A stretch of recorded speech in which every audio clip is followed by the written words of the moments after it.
Hello students, आज के इस वीडियो में हम लोग 3D ज्योमेट्री प्लेन के रिगार्डिंग बात करेंगे। अभी तक हम लोगों ने 3D ज्योमेट्री में लाइंस जो कि Cartesian form, vector form, shortage distance, direction ratios, directions, cosines, बहुत सारी चीज़ों को पढ़ा और अच्छे से उन सारे कॉन्सेप्ट को क्लियर किया। उसी सीक्वेंस में आज हम लोग प्लेन के रिगार्डिंग बात करेंगे। तो प्लेन जनरली होता क्या है, ज़रा समझने की कोशिश करते हैं। सपोज कीजिए हमने इस टाइप का एक फिगर बना लिया, तो ये जो फिगर कंटेन हो रहा है this is known as a plane. अब प्लेन के लिए क्या रिक्वायर्ड कंडीशन होती है, जरा ये समझने वाली बात है। तो प्लेन के रिगार्डिंग सबसे पहला पॉइंट होता है कि हमारे पास एक गिवन पॉइंट हो, first essential thing. And second thing is एक नॉर्मल वेक्टर हो। अगर दो चीजें हमारे पास होती हैं, कोई नॉर्मल वेक्टर गिवन हो या एक मिनिमम वन पॉइंट गिवन हो, तब तो हम प्लेन की बात कर पाते हैं। तो प्लेन को समझने से पहले जरा हम देखते हैं, क्योंकि प्लेन का जो फिगर होता है वो 3D होता है। क्योंकि हम लोग क्या पढ़ रहे हैं, 3 डायमेंशनल ज्योमेट्री पढ़ रहे हैं, तो प्लेन का फिगर 3D होता है। और 3D समझाने के लिए मैं आपको एक एग्जांपल दिखाता हूं। सपोज कीजिए मैं एक फाइल लेता हूं और इसको जरा समझने की कोशिश करेंगे हम लोग। तो सपोज कीजिए इस फाइल में अगर हम देखें तो ध्यान से देखिए, अगर इसको हम लोग ले लेते हैं एक्स एक्सेस, इस साइड्स को हम लोग ले लेते हैं एक्स एक्सेस, और इस सरफेस को ले लेते हैं वाई एक्सेस, और इस वर्टिकली सरफेस को ले लेते हैं जेड एक्सेस। तो इस टाइप से ये तीन एक्सेस दिखाई देते हैं, means X axis, Y axis and this is Z axis. तो तीन टाइप के डायरेक्शन वाली फिगर, जहां पर एक्स एक्सेस के अलोंग, वाई एक्सेस के अलोंग और जेड एक्सेस के अलोंग बात हो रही होती है, ऐसे फिगर को हम 3D बोलते हैं। तो 3D फिगर इस पे देख पाना वैसे पॉसिबिलिटी नहीं होती है, लेकिन हाँ दिखाया जा सकता है। आइए हम लोग जरा 3D के कॉन्सेप्ट को कंपेयर करते हैं 2D से, तब हमें समझ में आएगा कि प्लेन और इक्वेशन क्या होती है। अगर हम 2D की बात करें तो 2D के रिगार्डिंग जो इक्वेशन होती थी, वो इक्वेशन हम लोगों की चलती थी ax plus B Y plus C is equal to 0। और अगर हम 3D के रिगार्डिंग बात करें, 3D के रिगार्डिंग अगर हम लोग बात करें तो हमारे पास इक्वेशन हो जाएगी ax plus B Y plus C Z plus D is equal to 0। इसका मतलब ये हो गया कि अगर हमारे पास इक्वेशन 2D फॉर्मेट की है, तब हमारे पास केवल 2 वेरिएबल थे, और जैसे ही हमने तीसरे वेरिएबल को मींस जेड कंपोनेंट को इंक्लूड किया, अब ये इक्वेशन हो गई हमारी 3D। कहने का मतलब ये हो गया कि अगर हम फिगर के रिगार्डिंग बात करें,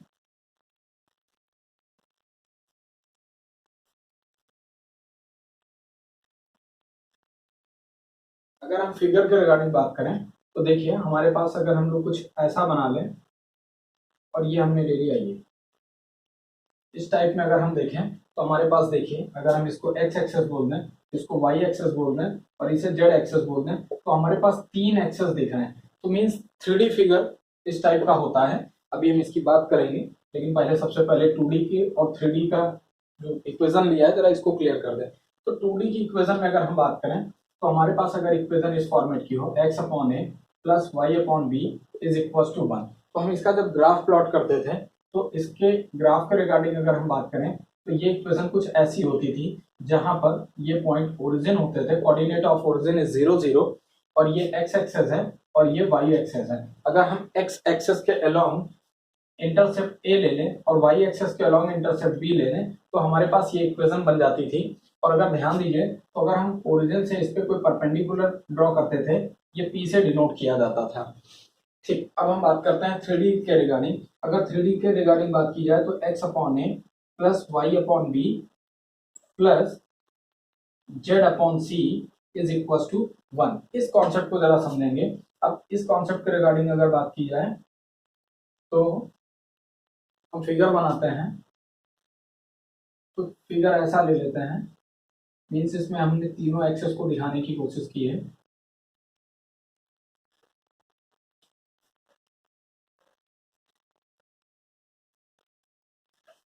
ध्यान से देखिए, तीनों एक्सेस यहाँ पर हैं।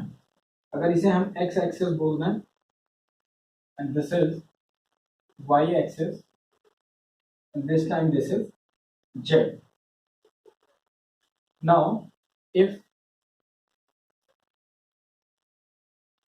x axis के along वेक्टर ले लिया, वेक्टर a, और वाई एक्सेस के अलॉन्ग हमने कोई वेक्टर ले लिया वेक्टर बी, और जेड एक्सेस के अलॉन्ग हमने कोई वेक्टर ले लिया वेक्टर सी। तो अब ध्यान से देखेंगे तो इन सारे पॉइंट्स को मीट कराते हैं, तो मीट कराने पे फिगर कुछ ऐसा बना, और इस फिगर के बनने पर ये जो बाउंडेड रीजन आया this is known as a plane. Means 2D का फिगर कैसा था हमारे पास इस टाइप का था, और 3D का फिगर हमारे पास कैसा आया इस टाइप में दिखा, जिसमें एक्स एक्सेस वाई एक्सेस और जेड एक्सेस तीनों के अलॉन्ग पर बात की जा रही है। तीनों रीजन से बाउंडेड फिगर है, जिसको हम देख सकते हैं अगर हम इसको नेमिंग कर दें, this point is known as a A point and this is B point,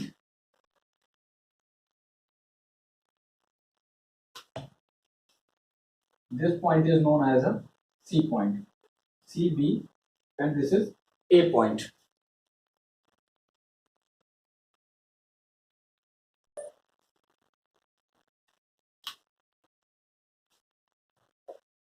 three D plane को अगर हम लोग देखते हैं तो एक्स एक्सेस वाई एक्सेस और जेड एक्सेस के अलॉन्ग हमें फिगर मिला। अब थोड़ा सा इसको हम लोग और अच्छे से समझने की कोशिश करते हैं।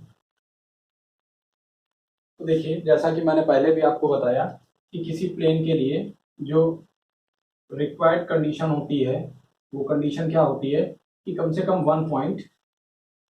एक पॉइंट गिवन होना चाहिए, और दूसरे इसमें एक नॉर्मल वेक्टर होना चाहिए। नॉर्मल वेक्टर को हम लोग वेक्टर n से डिनोट करेंगे, इसको हम लोग बोलते हैं नॉर्मल वेक्टर। और नॉर्मल वेक्टर अगर वेक्टर फॉर्मेट पे है तब तो ठीक है, अगर कार्टेशियन फॉर्मेट की इक्वेशन जैसा होता है तो हम उसके डायरेक्शन रेशियोज की बात करते हैं। चलिए आइए हम लोग जरा देखते हैं कि if equation of plane passing through a point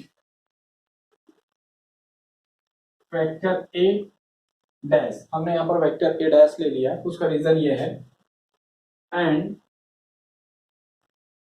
normal vector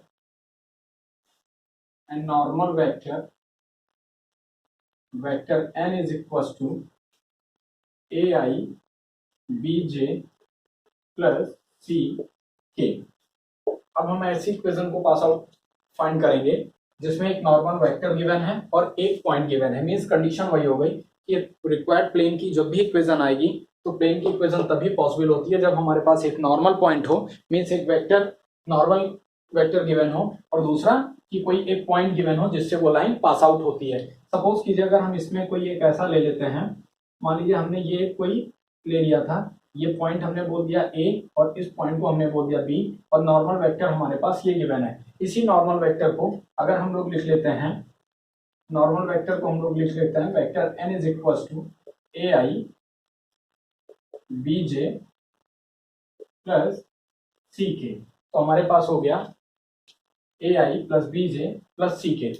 इसी नॉर्मल वेक्टर को, अब चूंकि ये जो नॉर्मल वेक्टर गिवन है हमारे पास शो होता है, और अगर हम इसको बोल देते हैं, ये जो पासिंग पॉइंट गिवन था ए डैश, हम इसको मान लेते हैं ये वेक्टर ए डैश है, और इसको हम लोग मान लेते हैं वेक्टर आर। तो ध्यान से देखिए कि अब चूंकि ये नॉर्मल वेक्टर हमको मालूम है, कोई भी प्लेन हो तो प्लेन पे नॉर्मल जो होता है वो परपेंडिकुलर होता है, मीन्स प्लेन के साथ वो 90 डिग्री क्रिएट करता है, परपेंडिकुलर होता है। तो परपेंडिकुलर की कंडीशन के रिगार्डिंग अगर हम लोग बात करें, लेकिन उससे पहले देखिए ये जो वेक्टर ए डैश है, मीन्स अगर वेक्टर ए डैश को हम लोग लेट कर लेते हैं, let vector a dash is equal to x i y j plus z k. ये हमारे पास वेक्टर ए था, और नॉर्मल वेक्टर भी हम लोग लिख लेते हैं। Now vector n is equal to A I B J plus C K. कहने का मतलब ये हो गया एक पासिंग पॉइंट है और दूसरा नॉर्मल वेक्टर है, देन हमें इक्वेशन ऑफ प्लेन को फाइंड करना है। तो इक्वेशन ऑफ प्लेन को जब हम फाइंड कर रहे होते हैं तो ध्यान दीजिए यहाँ पे वेक्टर इक्वेशन निकलती है। कैसे निकलती है? तो हमको मालूम है इस फिगर को देखते हुए कि AP परपेंडिकुलर टू, इसको चलिए हम कोई नेम दे देते हैं, हमने इसको P बोल दिया और इसको N बोल दिया, means AP perpendicular to PN। That's why अगर हम AP और PN परपेंडिकुलर की बात करेंगे तो ध्यान से देखिए, अगर हम AP निकालना चाहें तो वेक्टर ए पी हमारे पास आ जाएगा vector r minus vector a, और ये वेक्टर ए डैश है।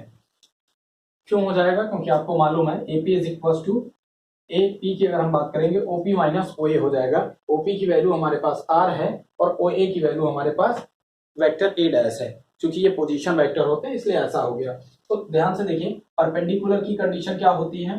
परपेंडिकुलर में जैसा हम लोग पहले से जानते हैं कि अगर कोई दो लाइन परपेंडिकुलर है, अगर हमने कहा ये वेक्टर ए वन है और ये वेक्टर ए टू है, तो vector a one dot vector a two की वैल्यू अगर जीरो आ जाती है तब ये परपेंडिकुलर की कंडीशन को सेटिस्फाई करता है। तो हम इस कंडीशन का यूज करेंगे और AP perpendicular to P N, that's why AP की वैल्यू हम लोग यूज कर लेते हैं vector r minus vector a dash का डॉट प्रोडक्ट निकालेंगे पीएन। पीएन का मतलब हो गया नॉर्मल वेक्टर ऑफ दिस। तो नॉर्मल वेक्टर को अगर हम लोग मान लेते हैं वेक्टर एन है, हम केवल डायरेक्ट यहाँ पर लिख देते हैं दिस इज वेक्टर एन।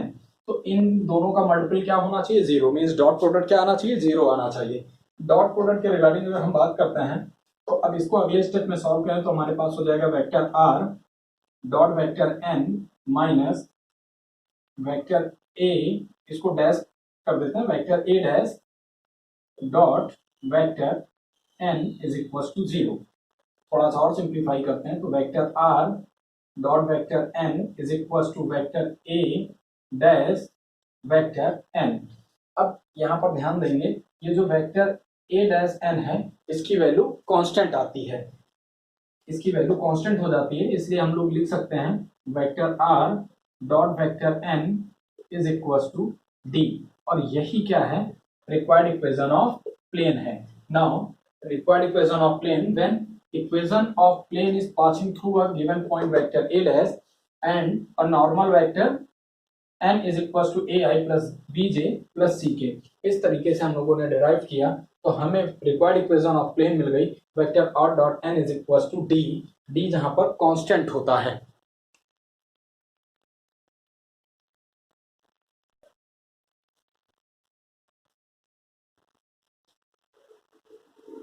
अब हमने वेक्टर फॉर्म की इक्वेशन को देख लिया, अब थोड़ा सा हम सेकंड इक्वेशन को देखते हैं। अब की इक्वेशन ऑफ लाइन हम लोग निकालेंगे, means equation of plane when equation of plane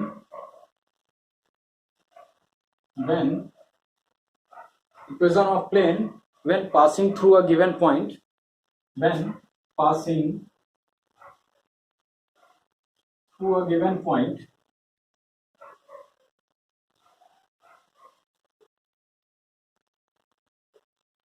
x1 y1 and z1। now equation of plane when passing through a given point x1 y1 z1 and having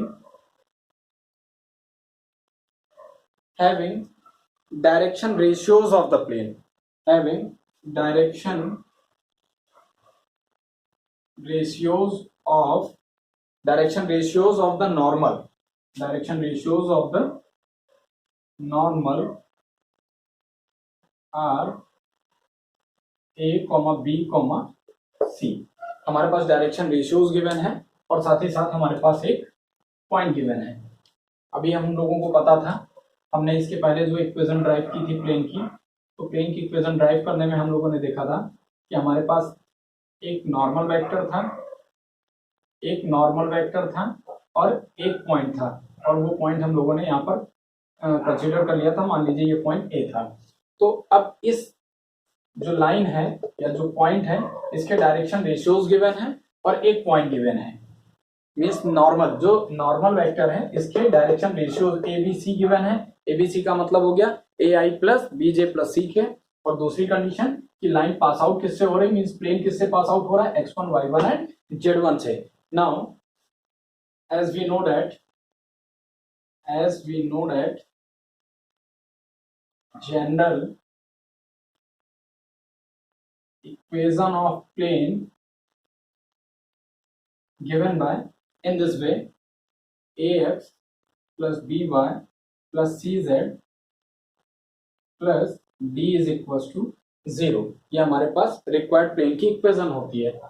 अगर हम इसको इक्वेशन 1 कंसीडर कर लें तो according to this if x1 y1 z1 passing through by this plane means अगर plane इस point से pass out होता है तो ये पॉइंट इसको सेटिस्फाई करेंगे। देयरफॉर a x को रिप्लेस कर दिया x1 से, b y1 plus c z1 plus d is equal to 0, ये हो गई equation 2।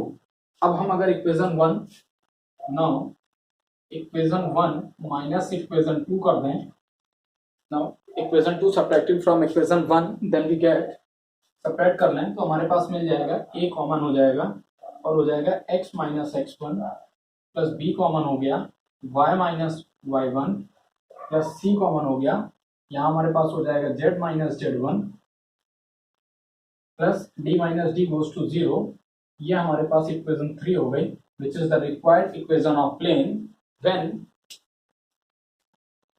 Any given point and direction ratios of the normal vector. अगर direction ratios of the normal vector हमको पता हो और साथ ही साथ एक पॉइंट पता हो जिस पॉइंट से प्लेन पास आउट हो रहा हो, तो उस समय हमारे पास इक्वेशन ऑफ प्लेन क्या हो जाती है, उस समय इक्वेशन ऑफ प्लेन हो जाती है a x minus x1 plus b y minus y1 plus c z minus z1 is equal to 0। यही रिक्वायर्ड इक्वेशन है जब हमारे पास एक गिवन पॉइंट था जिससे प्लेन पास आउट हो रहा था और direction ratios of the normal vector given थे। तो डायरेक्शन रेशियोज क्या थे, ए बी सी। तो ऐसे में रिक्वायर्ड इक्वेशन हमारे पास प्लेन की पता चल गई।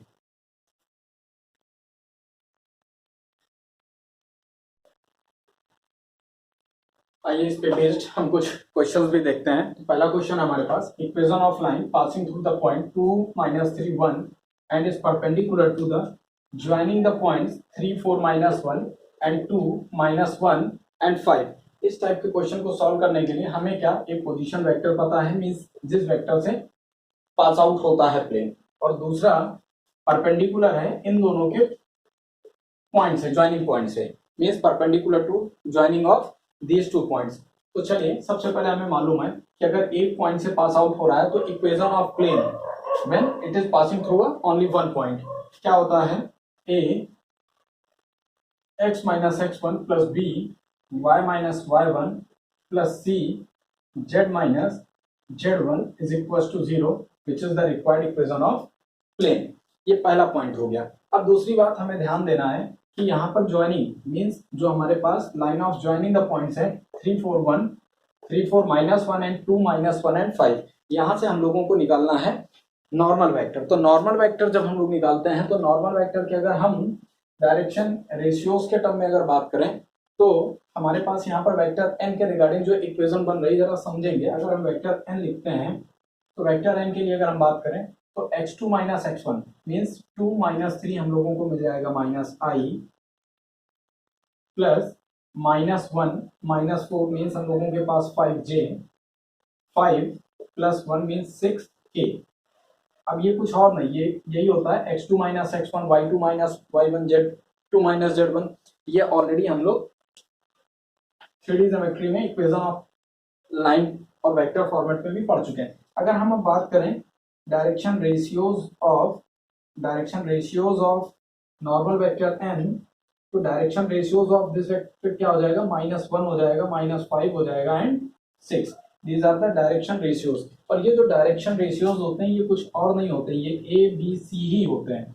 मीन्स अगर हम इनको बोलें कि a इज इक्वल टू -1 है, b इज इक्वल टू -5 और c इज इक्वल टू 6 है। तो अब हमारे पास क्या हो गया, जैसा कि अभी हम लोगों ने देखा था कि इस पॉइंट से पास आउट हो रहे हैं और डायरेक्शन रेशियोज अगर हमारे पास गिवन है तो डायरेक्शन रेशियोज का मतलब ABC हो गया, और जो पॉइंट हो गए इस पॉइंट का मतलब हो गया कि ये point x1 y1 and z1 है। तो देखिए सिंपल वे में, now putting the value of x1 y1 z1 in equation 1 then we get a x minus x1 की वैल्यू 2 है प्लस b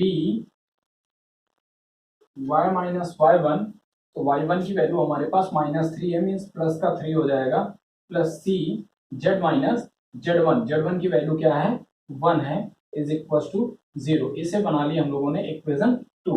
अब ध्यान से देखेंगे क्योंकि डायरेक्शन रेशियोज हमारे पास ABC ऑलरेडी पता है। अब putting the value of direction ratios then we get a के प्लेस पर -1 हो जाएगा, x -2 हो गया, b के प्लेस पर -5 है तो -5 रख दिया, y +3 हो गया, c के प्लेस पर हमारे पास 6 था तो हमने 6 का यूज कर लिया और वैल्यू हो गई z -1 इज इक्वल टू 0। अगर अब हम इसको और सॉल्व कर लेते हैं तो और सॉल्व करने के लिए हम ये चीज इरेज कर देते हैं।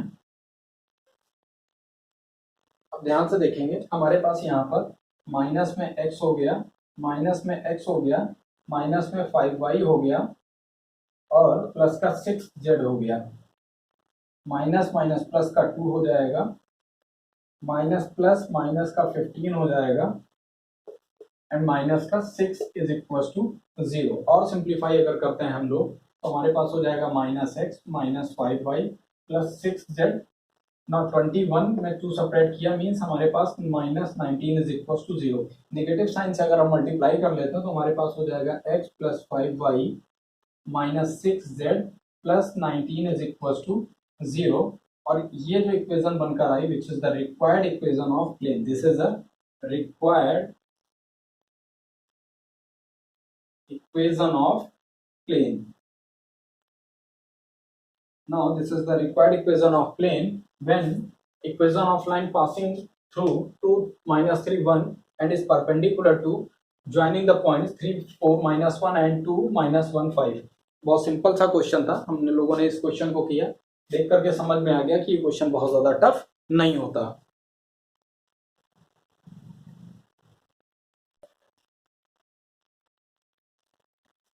Now second question बहुत इंपॉर्टेंट क्वेश्चन है। Equation of plane passing through the point -1 3 2 and perpendicular to planes x plus 2y plus 2z minus 5 is equals to 0। This is the first equation of the plane and 3x plus 3y plus 2z minus 8 is equals to 0। This is the second equation of the plane। इसको जरा हम figure से समझते हैं। Suppose कीजिए हमारे पास कोई एक प्लेन गिवन हो, अगर मान लीजिए हम लोगों ने एक प्लेन ऐसा बना लिया, छोटा सा बना लेते हैं ताकि जल्दी समझ में आ जाए। एक प्लेन अगर हम लोगों ने ऐसा बना लिया तो इस प्लेन से अगर सपोज करिएगा, चूंकि यहाँ पे 2 प्लेन है मीन्स हमें जिस प्लेन की इक्वेशन बनानी है वो प्लेन ये था और ये जिन 2 प्लेन से पास आउट हो रहा है, एक ये प्लेन और एक ये प्लेन, अगर हम इसकी बात करते हैं तो हमारे पास ये फिगर कुछ ऐसा आ जाएगा। मीन्स अगर हम बात करें तो ध्यान से देखिएगा और थोड़ा सा स्लाइड होगा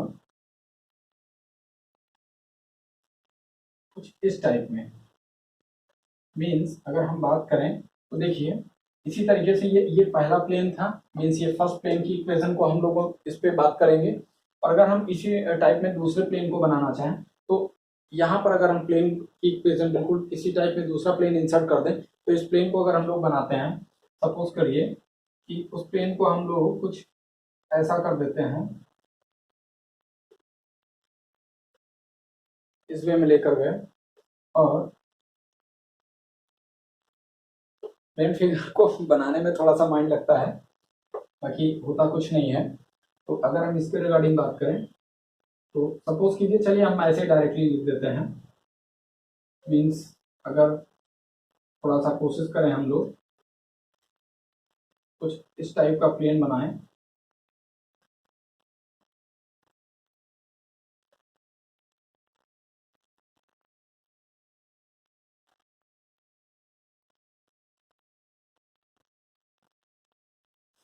देखिए कुछ ऐसा फिगर बनेगा और इस फिगर को अगर हम लोग इंसर्ट कराते हैं तो हमारे पास ये प्लेन 2 हो गया। अगर इस प्लेन के नॉर्मल को हम लोगों ने ले लिया वेक्टर n1 और इस प्लेन के नॉर्मल वेक्टर को हमने ले लिया वेक्टर n2, तो रिक्वायर्ड प्लेन जिस प्लेन का हम लोगों को फाइंड करना है इसके नॉर्मल वेक्टर को हमने लिख लिया वेक्टर n। तो देखिए सबसे पहली चीज यहाँ पर हो जाएगी vector n is equal to vector n1 cross product with vector n2। तो वेक्टर n1 और वेक्टर n2 के साथ जब हम क्रॉस प्रोडक्ट निकालेंगे तब हमारे पास रिक्वायर्ड प्लेन का नॉर्मल वेक्टर निकलेगा। तो नॉर्मल वेक्टर को अगर हम लोग लिखना चाहें तो नॉर्मल वेक्टर हमारे पास आ जाएगा i j and k। Now i j k की वैल्यू को अगर हम लोग सब्स्टिट्यूट करें तो i j k की वैल्यू हमारे पास आ जाएगी, ध्यान से देखेंगे यहाँ पर 1 2 2 है, 1 2 2, this is the direction ratios of the first plane and second is 3 3 2, दोनों की वैल्यू को हम लोगों ने लाके पुट कर लिया। अब यहाँ से अगर हम लोग इसको डिटरमिनेंट फॉर्म पे सॉल्व करेंगे तो वेक्टर n मिल जाएगा, मीन्स आई के regarding first column and first row को हेड एन किया तो 2 2 जा 4 माइनस 3 2 जा 6। Now second time minus j के regarding second column first row को हेड एन किया तो 2 1 जा 2 माइनस 3 2 जा 6। Now third time this is के, थर्ड कॉलम फर्स्ट रो को हेड एन किया तो 3 1 जा 3 3 माइनस 6। इस तरीके से हमारे पास वेक्टर, नॉर्मल वेक्टर जो निकल कर आ गया, यहाँ से हो जाएगा माइनस का 2i और यहाँ पर हो जाएगा -4, माइनस माइनस प्लस हो जाएगा 4j। Now this time -3k। इस तरीके से हम लोगों ने नॉर्मल वेक्टर निकाल लिया। अब अगर हमारे पास नॉर्मल वेक्टर पता हो और साथ ही साथ एक पॉइंट पता हो तो हम यहाँ पे equation of the plane find कर लेते हैं। इट मीन्स अगर नॉर्मल वेक्टर के हम direction ratios of normal vector लिखें, direction ratios of normal vector, तो हम लिख सकते हैं कि direction ratios of normal vector is -2 4 -3, -2 4 -3, और ये जो वैल्यू होती है -2 4 -3, इसका मतलब हो गया this is a b and c. Yes, board पे सब कुछ दिख रहा है। तो direction ratios of the normal vector हो गया ए बी सी। अब हमारे पास प्लेन की इक्वेशन को फाइंड करने के लिए सबसे अच्छा तरीका है, पॉइंट पता है, नॉर्मल वेक्टर पता है, तो फिर से हम वही पुराना काम कर लेंगे। और पुराने काम का मतलब ये हो गया कि जैसे अभी इसके पहले वाला क्वेश्चन हम लोगों ने सॉल्व किया था कि अब हमारे पास डायरेक्शन रेशियोज पता है और साथ ही साथ हमारे पास पॉइंट पता है। मीन्स अगर हम पॉइंट को लिख लेते हैं, पॉइंट है हमारे पास -1 3, 2 and normal vector means direction ratios of normal vector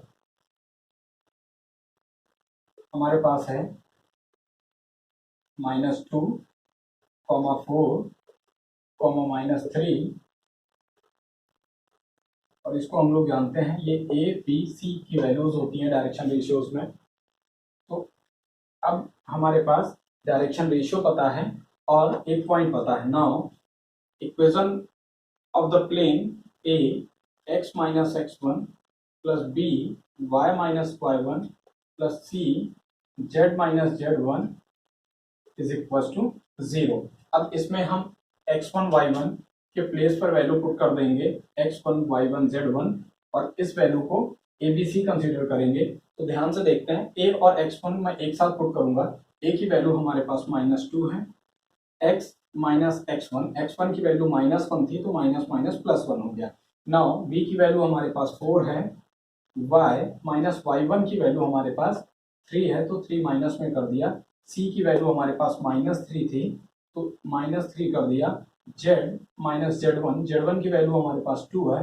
अब इसको हम लोग सॉल्व कर लेंगे। सॉल्व करने पर हमारे पास आ जाएगा माइनस का 2x, ध्यान देंगे माइनस का 2x प्लस का 4y माइनस का 3z, फिर यहाँ पर हो जाएगा -2 -12 प्लस 6 इज इक्वल टू 0। तो मैं इसको इरेज कर देता हूँ। Now after solving -2x plus 4y minus 3z, अब यहाँ पर ध्यान देंगे तो -12 -2 -14 हो गया, -14 plus 6 means -8 is equals to 0. Therefore, we have to multiplying this equation of plane by negative sign, then we get 2x minus 4y plus 3z plus 8 is equals to 0, which is the required equation of plane when it is passing through the point and perpendicular to the planes. जब हमारे पास दो plane की equation given थी और एक passing point given था तब हमें इक्वेशन ऑफ प्लेन फाइंड करना था। इसका मतलब हो गया कि जब दो प्लेन की इक्वेशन गिवन होगी तो हम वहां से vector n1 means normal of the first plane, normal of the second plane और रिक्वायर्ड प्लेन का नॉर्मल मींस n से डिनोट करेंगे। Means vector n is equal to cross product of vector n1 into vector n2। Solve करके हम लोगों ने direction ratios निकाल लिए। जैसे डायरेक्शन रेशियो पता चल गए तो हमारे पास फिर से पुराना क्वेश्चन बन गया कि a plane passing through a given point and direction ratios of the given, because we can say that the required equation of plane given by in this way: a x minus x1 plus b y minus y1 plus c z minus z1 is equals to 0. Now thank you class.